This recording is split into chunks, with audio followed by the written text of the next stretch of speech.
Bonjour et bienvenue dans la vidéo d'aujourd'hui dans laquelle on va voir la nouvelle mise à jour iOS 13.6 qui vient d'arriver sur les iPhones.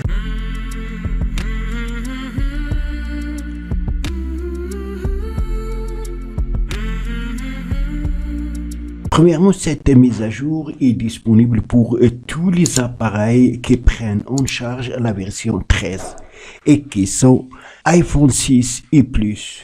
Les prérequis. Il faut que la batterie de votre appareil soit chargée à 50%. Pendant la mise à jour, il faut brancher votre appareil à la charge. Aussi, il faut que l'appareil soit connecté à l'Internet. Si votre appareil est jailbreaké, ne le mettez pas à jour. Et avant de commencer, n'oubliez pas de sauvegarder une copie de votre appareil. Si vous ne savez pas, dites-le dans les commentaires. Je ferai une vidéo pour vous expliquer comment sauvegarder une copie de votre appareil iPhone et aussi comment la restaurer le cas échéant. La sauvegarde de la copie de iPhone, ce n'est pas obligatoire, mais pour éviter tout problème qui peuvent arriver lors de la mise à jour ou après la mise à jour. Pour ce faire, vous allez dans Réglages.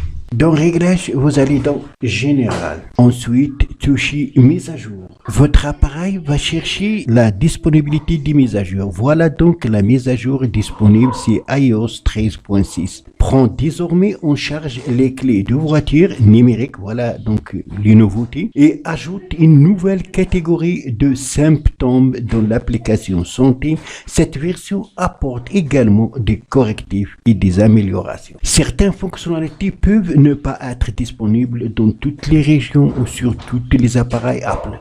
Pour en savoir plus sur les correctifs de sécurité apportés par les mises à jour de logiciels d'Apple, veuillez consulter cette page. Pour en savoir plus, vous allez tout simplement toucher ici. On sait maintenant que cette mise à jour apporte des correctifs et aussi des nouveautés telles que elle va prendre en charge les clés de voiture numériques de la marque BMW et ajoute une nouvelle catégorie de symptômes dans l'application de santé tels que d'autres symptômes de maladie. Après, vous allez donc toucher télécharger et installer. Selon le débit de votre internet, l'appareil va télécharger les mises à jour. Le poids de cette mise à jour dépend du type de l'appareil.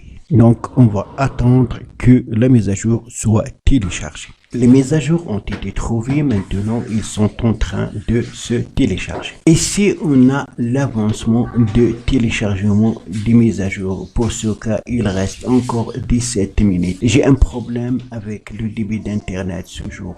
Donc, une fois que le téléchargement va se terminer, vous allez avoir ici un message en vous invitant à installer. Vous allez toucher tout simplement installer. L'appareil va redémarrer et vous allez vous retrouver avec la version iOS 13.6. Voilà donc c'est tout pour la vidéo d'aujourd'hui. Merci de l'avoir suivi. Surtout, n'oubliez pas de la partager avec vos amis sur les réseaux sociaux et pour ne rater aucune de mes prochaines vidéos. Veuillez vous abonner à la chaîne et aussi activer la cloche pour recevoir les notifications des nouvelles vidéos. À la prochaine fois.